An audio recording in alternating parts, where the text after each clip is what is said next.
How about another round of applause for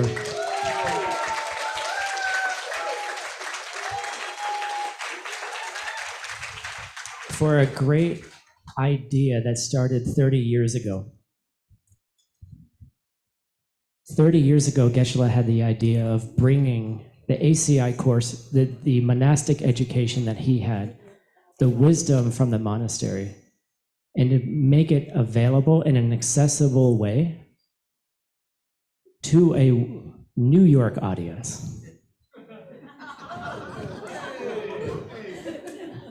And then from there, something weird happened, and it went beyond New York borders, and it grew and grew and grew and grew. And now we're teaching the ACI courses in 14 languages.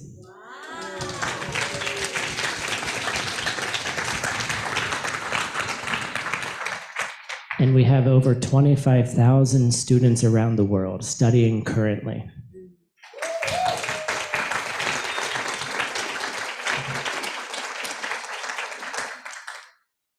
And not only that, that one idea has then germinated into other organizations that teach the wisdom in different ways, in accessible ways for different audiences. So we have YSI. Is Connie here? She's not feeling well, but Bob is here. Bob Serino, can you stand up?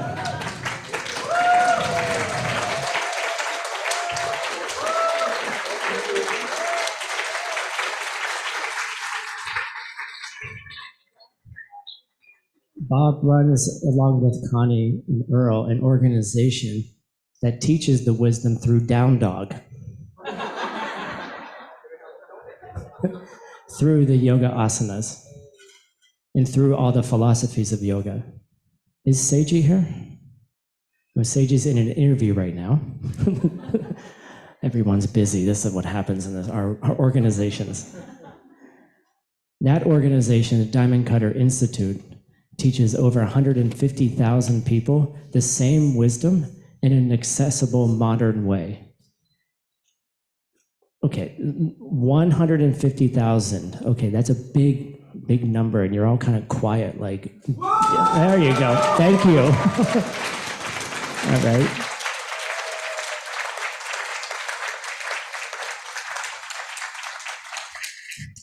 We have Stanley and Allison sitting here.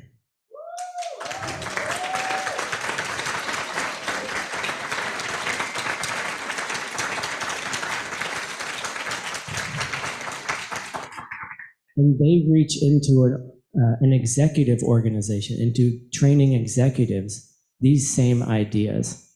They're also running a university, the foundations of a university, an MBA program, which will then be teaching young executives how to take that into their companies. So imagine the generational growth from there. 20, 30 years from now, people will be using these ideas to make business decisions, high-level business decisions. We have Nick here. Thank you for coming, Nick. Stand up.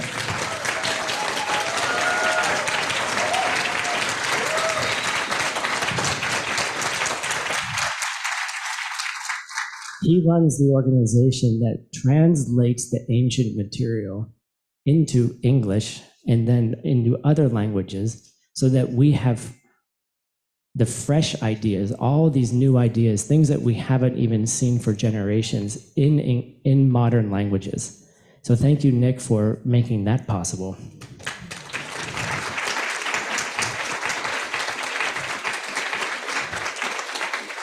We have Rosa Van Grieken here. Can you stand up?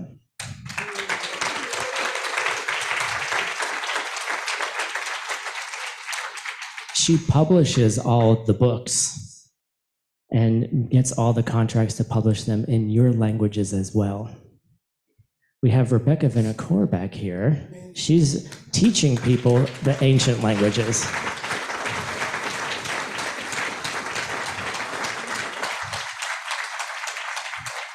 And next to her, we have the shy Jamie Plant. And Bo as well, please stand up.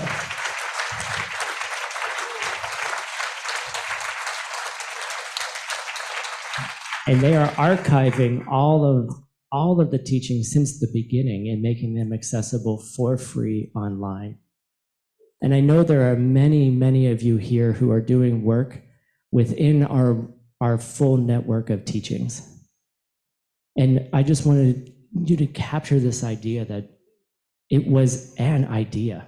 It was one small idea that has turned into a worldwide network of maybe 200,000 people and growing very strong. So I'd like to introduce to you the progenitor of such ideas, the person who had the idea and then made it real. And I'd like to invite you, Geshe-la, to talk a little bit about your idea and where you see us going in the next 30 years. Thank you so much.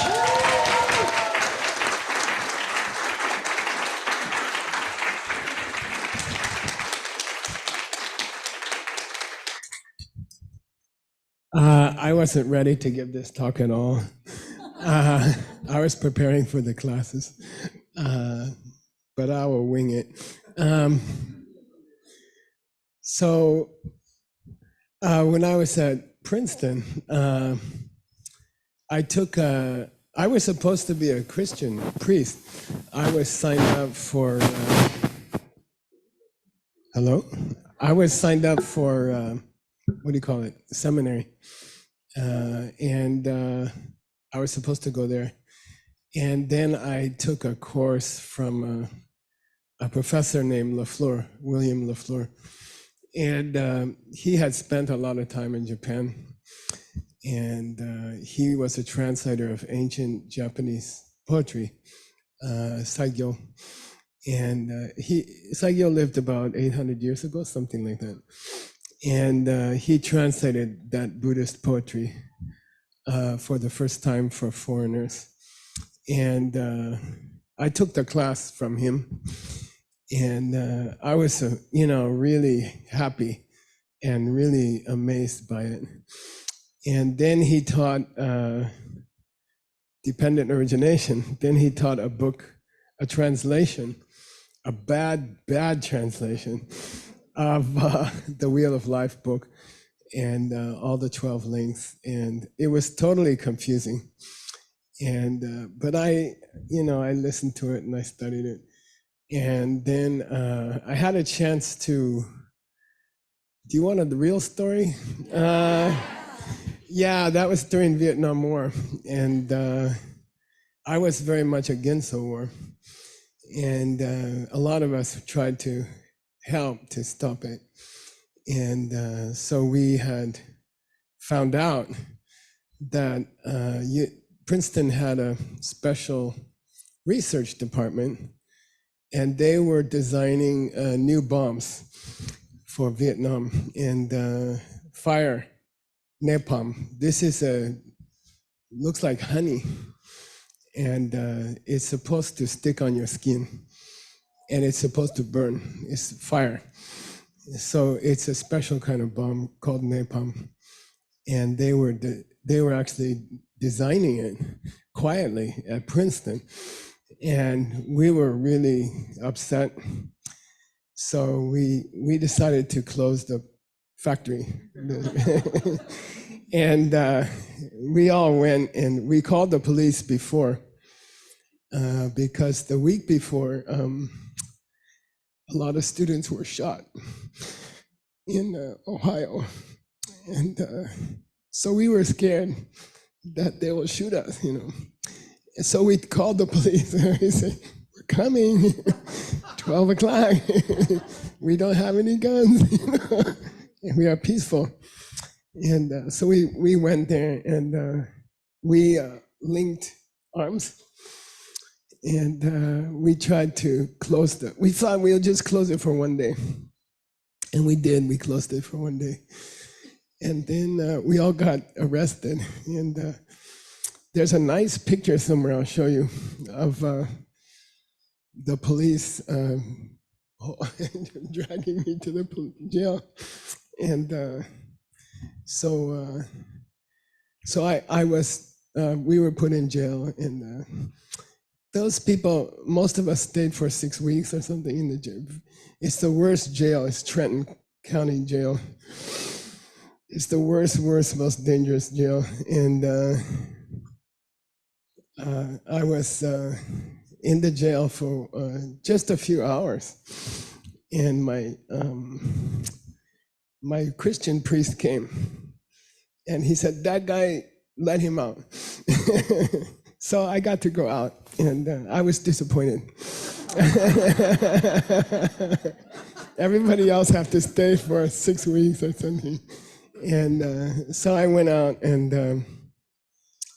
then I was thinking I saw some advertisement about classes in the Himalayas so with 2 great lamas, and I thought Geshe Ngawang Dargye and Sharpa Rinpoche and Kamlam Rinpoche. Sharpa Rinpoche is a famous Vajrayogini lineage, but I didn't know anything, and so I thought I was at the.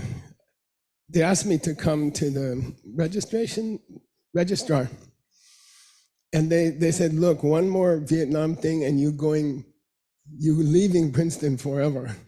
You know, you can't do anymore, or you have to leave forever." Then I thought, if I stay here, I can't shut up.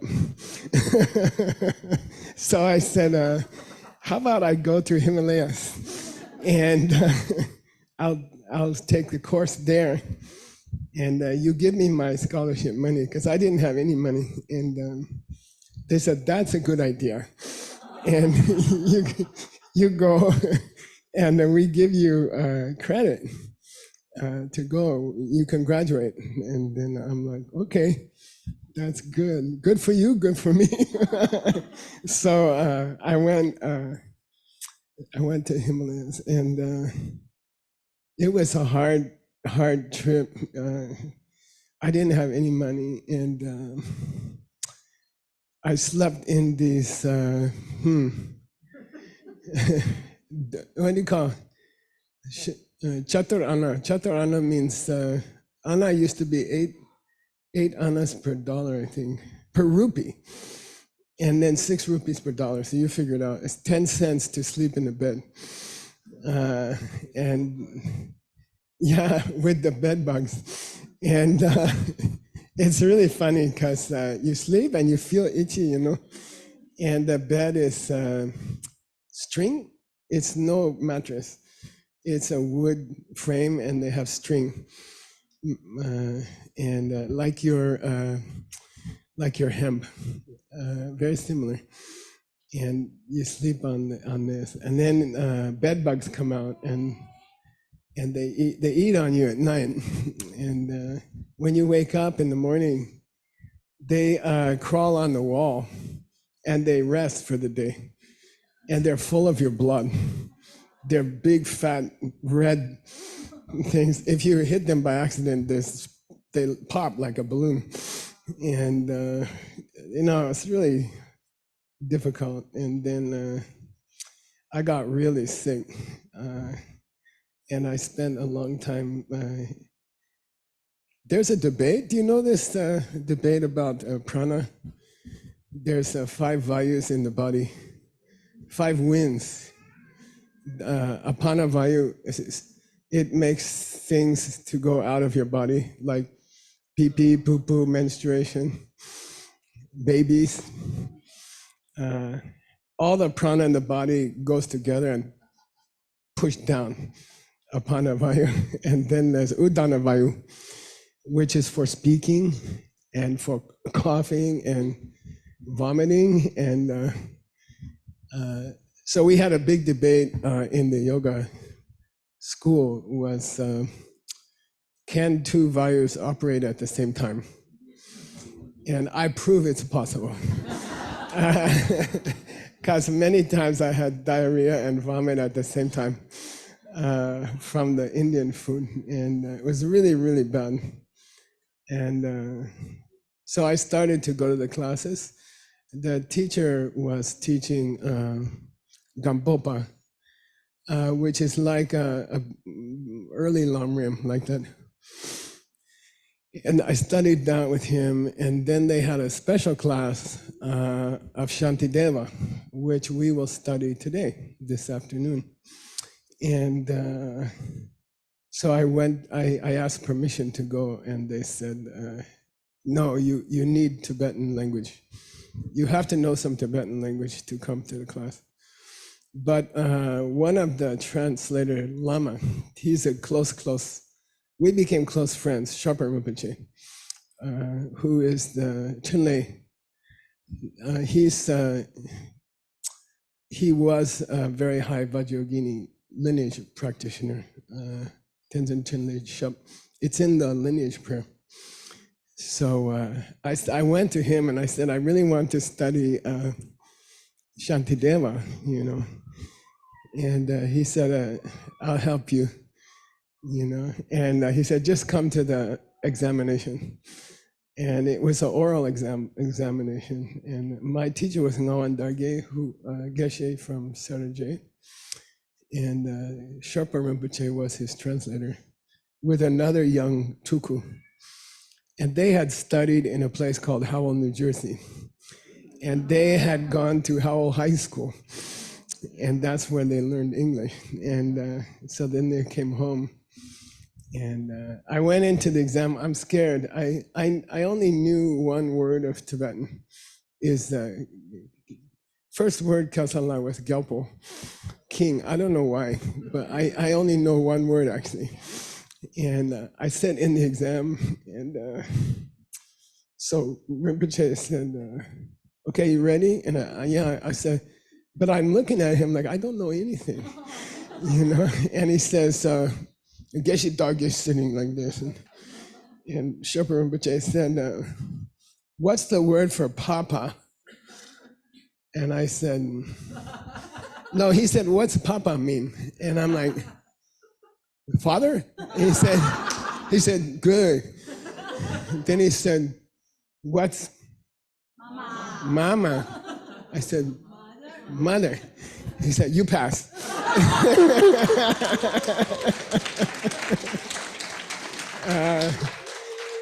Then Geshe Dog is like, what?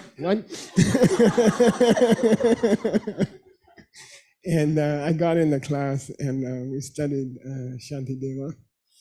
And I stayed, then I got hepatitis. The water is very bad there. It was a refugee camp, and I was in bed for a month. I had to stay in bed for a month. And, you know, I was really, really sick. And some guy from Staten Island, some American showed up, looked like Nick. Say, hey man, I'll take care of you, you know. And he took care of me every day. He fed me 3 times a day, and I got better. I got better and better. Then I got a letter from my mom, and she had breast cancer. And she said, I have to quit the school. She was a school teacher. And I said, why? You know, and she said, the cancer reached her brain. And she had a, what do you call, epileptic seizure in the class. And the kids are 10-year-old kids, and the school said, look, we can't do that. You know, so I was, you know, I didn't know what to do, but I talked to, there's a famous doctor, Yeshe Dunnan, you know him maybe? And I went to him. He helped me cure from the hepatitis. And I asked him, can you look at my mom? And he said, yeah, bring her here, you know. So I went to well, that's hard. So she never traveled outside America, you know, she didn't know how to travel. But she got on a plane to India, you know, to New Delhi, and she's like very, very sick. And she landed in the airport, and It was, in those days, Delhi airport was insane, completely insane. Beijing airport was bad at that time also, really crazy. And pigs and chickens, terrible, people screaming. And she's very sick, she can't walk. So I put her in a taxi, and she just laid down, and we drove all the way to Dharamsala, which is a long drive, and up to the Himalayas. And I took her to the doctor. She stayed with me in there's a library there, and we took her to the Tibetan doctor, and he checked her, and then he told me, he came out, he said, look, teach her how to die. Ask the lamas to teach her how to die. So I'm like, whoa, I was confused. And so I asked Geshe Dage, can she come to class? And we took her every day, carry her, and we put her against the wall, and she heard the Dharma, and they teach her how to die, how to go into the bardo. And then we had a chance to, Sharpa Rinpoche told me she should meet the Dalai Lama before she dies. She should meet the Dalai Lama. So I'm like, okay. And he's a famous incarnation, so he got permission, and we went into Dalai Lama, and we had a private meeting, and she opened her purse and she pulled out a Christian cross and she offered it to Dalai Lama. I'm like, and I tried to prostrate, and he's like, stand up. And my mom gave him, and he was very happy. He was really, really happy. And we sat down, and so I said, she's going to die, and do you have any advice? And so he gave her some good advice. And then he looked at me and he said, there's a lot of people interested in expanding the mind in the West now, and some people using drugs to do it. And I said, yeah, I heard about it. And and then he said, did you do that? And I did it like once or twice. And he's asked me questions direct. And my mom is here, And I'm like, I cannot lie to him, So I said, yeah, I tried, And there's a rumor that he took 10 of those pills at the same time. And he said, no, it's no special thing. So he said, well, you just meditate, okay? It's also cheaper. And I'm like, okay. And so I kept studying, and I asked my teachers, can I stay here permanently? And they said, no, you should take her home. She should die with you. And so I took her on the plane, and she had a convulsion taking off. The plane's like this, and she's on the floor like this. And I'm like, I'm taking care of her. And so I came back, and I felt really lonely, because I'm just sitting in my house with my mom and one brother, and I couldn't study, I couldn't do anything.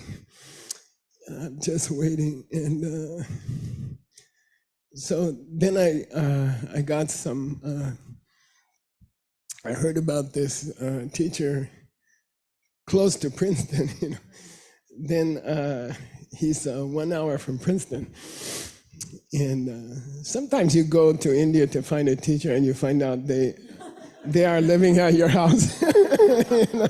So I went to he gave a talk at Columbia University in the Heart Sutra. and it was amazing. And then I thought, well, maybe I can study with him. If I cannot go to India, I could study with him. So he was studying he was very, very high geshe. There was a special debate when the year that he became a geshe, I think 1953 or something, and I think 15,000 monks debate. He's number one, and then I asked him, can I study with you? Can I practice with you? And he said, yeah, you can. But he said, I cannot help you find a place to stay. That's your problem. And I can teach you. And I gave him,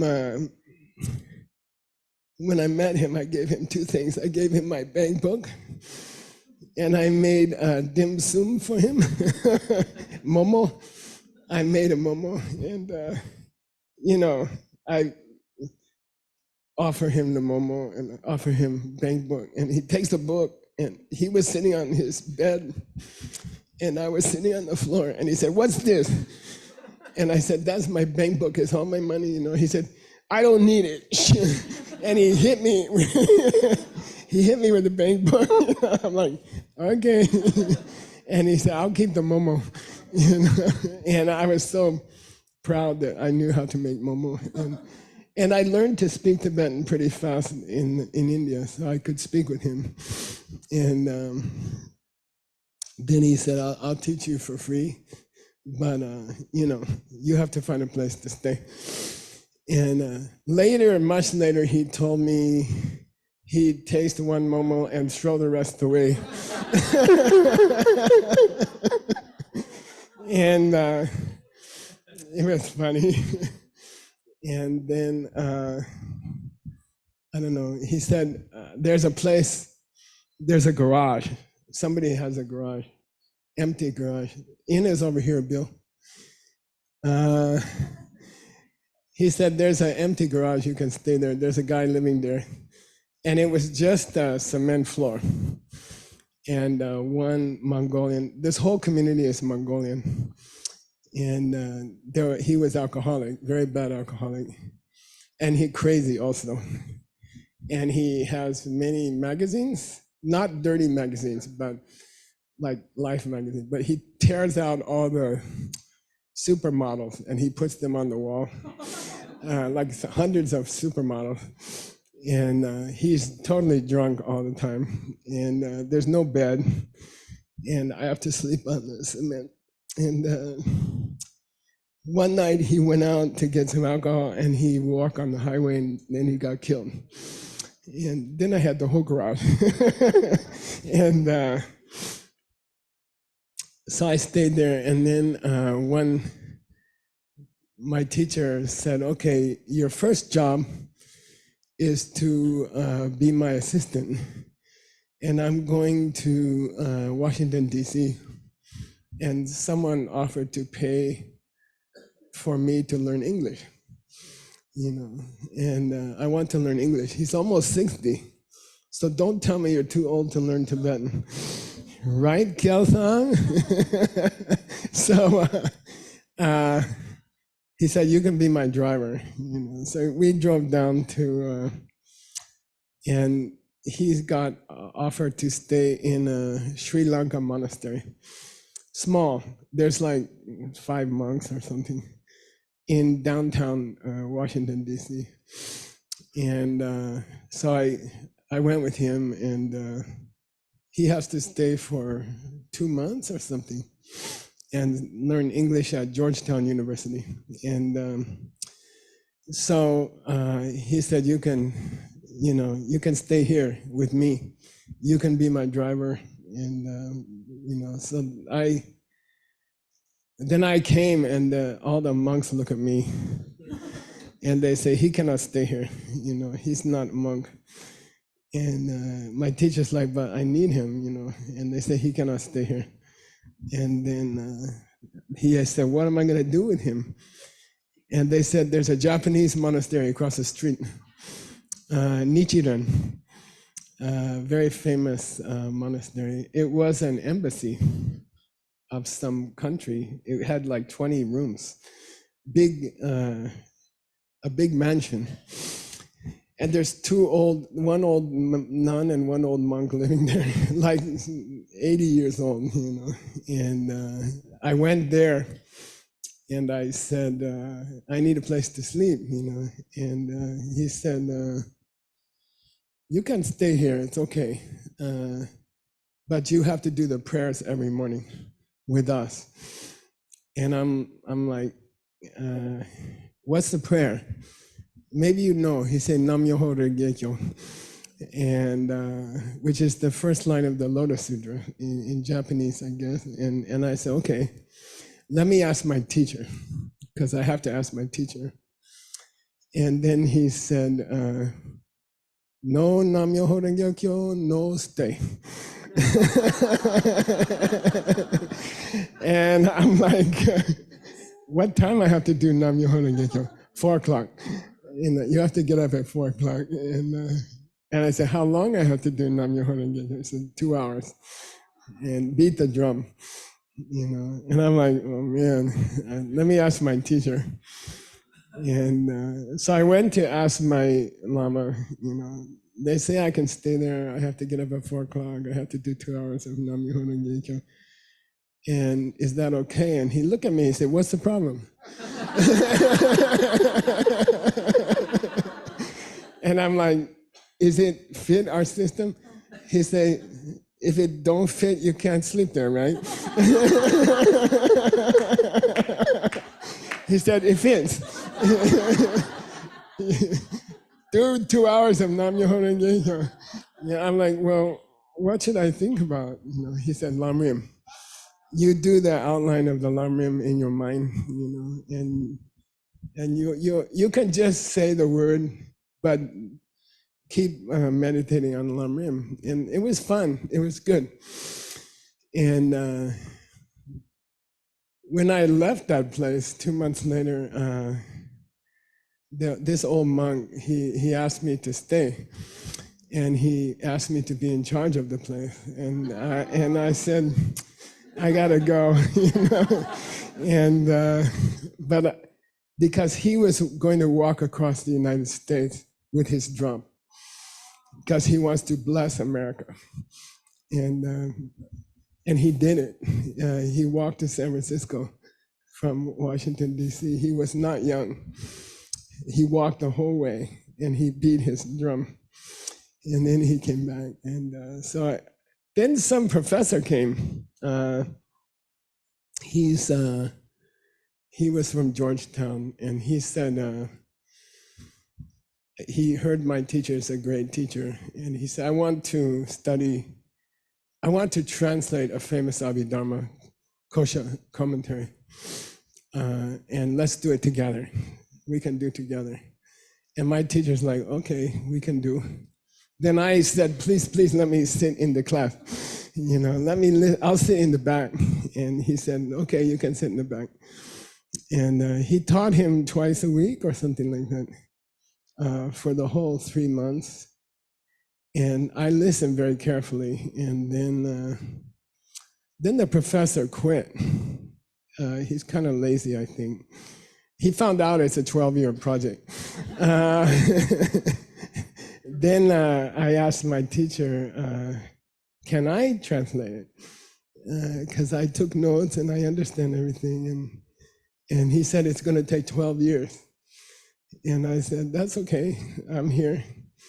And so he started to teach me every day, like 3-4 hours. He didn't have many students. He had like 5 students or something. And so he taught me every day. He wouldn't take any money. And we started and we finished. It took about 12 years. And I taught it to Stanley. We started. Then he had classes. Then my teacher agreed to give classes to people. And I built him a house. I built a house for him. And it was 2-story house. And the first story is a classroom. And the second story is his room and a guest room.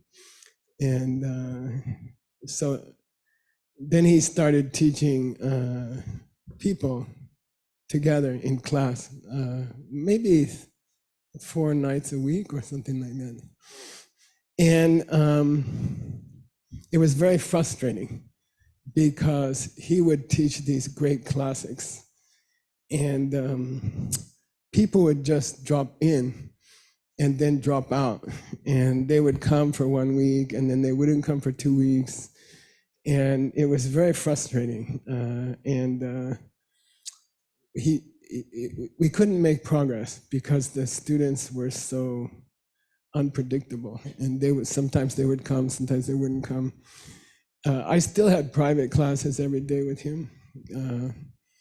And I did everything for him. I was a cook for 8 years. I was a dishwasher for 8 years. And I drove his car any place he wanted to go. I did all his gardening. It's a big temple. And I was the plumber, I was the electrician, I was the house builder. I messed up my hands because it was winter when we built his house, and it was very hard. And but the classes were great. And then I was working. Tell me when the time is. When am I supposed to stop, Tim? Never. No. Where's Tim? What time? Seriously? No, really. Okay. I promised my wife I'd get a haircut. Like I have 10 more minutes, something like that. Okay. So it was frustrating. There were 2 or 3 of us who were keeping up. And then there was about 15 people who weren't keeping up. And he had to repeat every time. And there was no feedback. You just study. In the monastery, there's no paper exams or anything like that. So you just sit there and you listen. And you cannot ask questions. You're not encouraged to ask questions. The teacher will teach for 3-4 hours. Difficult to sit and listen. And then you do your questions on the debate ground for 3-4 hours. You debate the other monks. We had about 1,000 debaters, and it's incredible. You cannot take a book into the debate ground. You have to memorize all the books, and then you have to debate, and they go very fast, like, and you're like, what? And, so anyway, I was working in Midtown, 45th Street. The Diamond District is on 47th Street, 5th Avenue. And then one day, when we have a big vault with diamonds, we call walk-in vault. It's not a box, it's a house. And it's full of diamonds. And then the 2 of the partners, they said, we trust you to open the vault, and we're tired of coming in every day. So how about you open the vault 2 days a week, something, and we'll open the vault 4 days a week, something like that. And I said, I cannot stay in New York, I have to go back to the monastery every night. I never stayed one night in New York for 19 years. And I have to go, and the bus, I didn't have a car. I took the bus because I wanted to donate all the money to the monastery. And so, I said, they said, we'll double your salary, and we'll pay it directly to your Lama's charity. So it's actually like triple the salary, And then I asked my teacher, I said, should I do it? And he said, yes. You can stay 1 week, and 1 day a week you can stay in New York, And then Princeton University Alumni Association has a building in New York, and it's 2 blocks away from the diamond district. And if you cut through the other people's office, you can go directly. You don't even have to walk on the street. You just cut through their office. And I found the secret shortcut. It's like 2 minutes walk. And then they gave me a room every night, twice a week at the Princeton Club, and beautiful rooms. And it has a tennis courts underground, and it has a beautiful place, and yeah, and so I got permission to stay there twice a week, and twice a week I opened the vault, and then some people came to me from a Buddhist group in New York. And they're from a different lineage. They're not my lineage. And they said, we're going to do a 3-year retreat. And our teacher told us we have to do the prayers in Tibetan. But nobody can teach us Tibetan. The teacher doesn't speak English. And can you teach us Tibetan? And then I thought I cannot, because I cannot teach them Tsongkhapa. I cannot. Not supposed to teach them Tsongkhapa things. So then I decided I could teach them sutras. So we did Suvarna Prabha Sutra, Golden Light Sutra.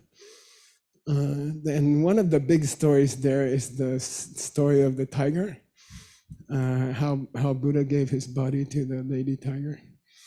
So I taught them this story. It's very long, and it took almost a year. And I taught twice a week at their center. And Margie came from there, if you know Margie. And then I decided, I said, sit down. And it was about 10 students. And I said, I want to teach the real books, but you are different lineage, so I'm going to start a course of the Geshe course. I'm going to teach the whole Geshe course. And it will take maybe 7-8 years, And I'll teach you a baby Geshe course, but all the best stuff, because there's many things that the best stuff only takes 7 years. All the stuff takes 25 years. But they take a lot of breaks, and they have vacations, and they have special prayers, and it's very frustrating in the monastery. The schedule is crazy. There's no schedule. I almost missed my Geshe exam. Nobody knows what time is the Geshe exam. And so I said, I'll start the whole Geshe course. I will do the essence of the whole Geshe course if you want. But I can't not teach Tsongkhapa. So if you guys talk to your teacher, and they all had different teachers, and I said, if they agree, you're welcome to come. I won't charge you anything, and it will take about 7 years. And I lost half my students in one day. Their teacher said no, but five of them said okay. And so we rented that famous apartment under the bus station. So the Port Authority bus station, Manhattan is an island. It's extremely expensive to live there. Only the very rich people can live there usually. And I think about 1.5 million people come into New York every day on the bus, on the subway. And so we found a place there's a ramp where the bus goes from the tunnel to the bus station. And under there is a very famous area called Hell's Kitchen. And the name is appropriate. And that's very dangerous and dirty, and therefore it's cheap. And I didn't have any money, because I gave all the money to the ALL. So we rented a small place, and that it shakes, the building shakes all day because the buses are going up, and all the smoke comes down to the apartment. And so then I started those classes at the Princeton Club, and I used to sit on the desk, and the students sit on the bed.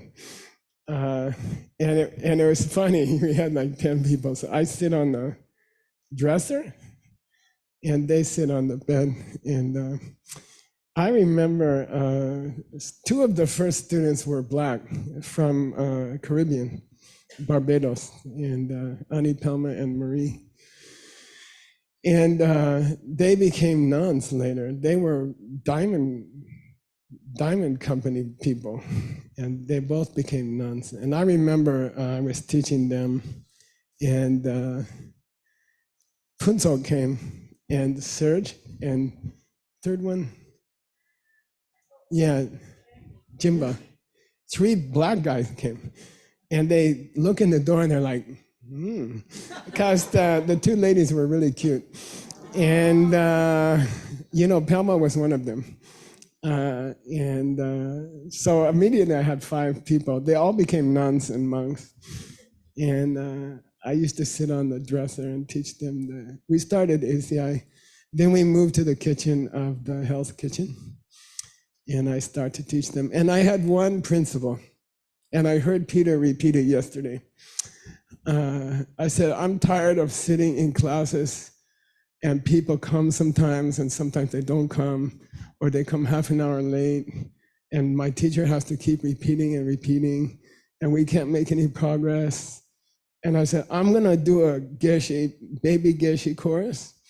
I'm gonna write 10 classes per course. There's gonna be 18 courses, and there's gonna be homeworks. And I'm gonna lock the door at 7 o'clock, and if you don't do the homework, you have to quit, and there's a final exam, and you have to do it, and like that. And I worked so hard, and we had a Tibetan track and an English track, so I taught 4 nights a week, and we gave up on the Tibetan track eventually, but that's how we started ACI. And the rest is history. Okay, yeah.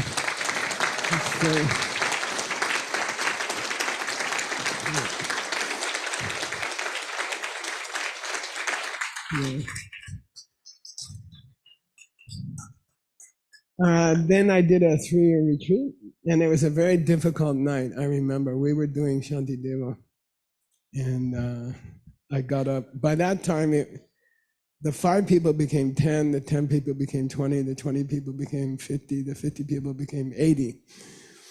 And we rented bigger and bigger places. We rented the Japanese Cultural Center in New York. Then we rented the Quaker Church until they kicked us out. And and it got bigger and bigger. And then I remember a very difficult night. I said I have to do 3-year retreat. And they were crying, and I was crying. And so I said, I have to do a 3-year retreat, and I cannot teach you. But when I come out, I will teach you Diamond Way. And then when I came out from 3-year retreat, we started Diamond Way. So ACI has 18 courses, not secret Buddhism. And then we have 18 courses of secret Buddhism.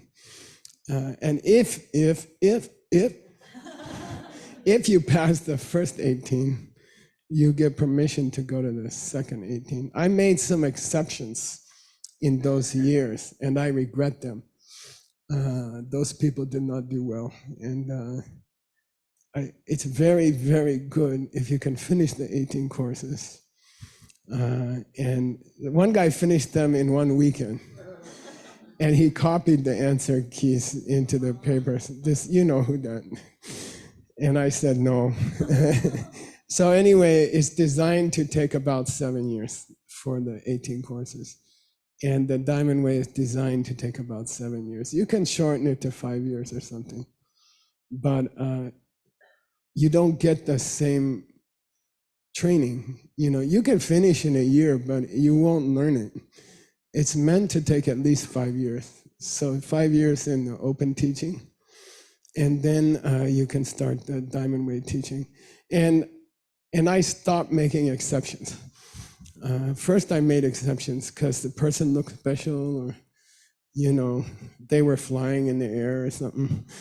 And then then I found out, no, you need the basic courses first, and then you do the advanced courses. So there's 36 courses. I think it's about 30,000 pages of translation. It's the only place in the world you can do the Geshe course at home, right? And I don't personally see any reason why you have to be a monk or a nun to study. I don't see any purpose to it. The monasteries are not, it's not like the old days. They don't go from door to door to get their lunch or something. They own property. They own big properties. They have big endowments, and I don't think that system is not so useful for Western people, for modern people. I don't think so. And I'm proud of the students of ACI. I had a famous story, then I'll shut up, Tim. I was in India giving a talk about, in the nearest large city, Bangalore, to my monastery. And my teacher came there. He's the nephew of my teacher. He came with 2 Geshe candidates, high Geshe candidates. We call Tharamba Geshe, high Geshe. And then I was sitting with Scott and Orit and Hassel, Juan Hassel. And I think Hassel, of course, he said to my teacher, he said, "Can I ask you a question?" And he said, "You don't have to ask me, you got these 2 Geshe candidates here." So Hassel started to ask them a question about, can Buddha see suffering, or like this? And then the discussion got pretty hot. And then Orit started also asking questions. So Hassel and Orit are debating with these 2 high Geshe candidates, and they kicked their ass. Okay, the 2 ACI students kicked the ass of the 2, and I was like, yeah. So you're getting a good training from ACI. You're getting a good training. It's a very good training, and it's a good way to get into the diamond way. Okay, cool. All right, thank you.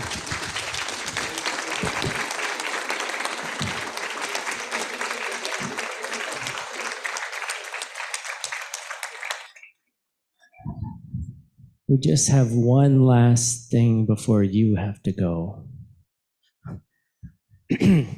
Because it's a birthday party,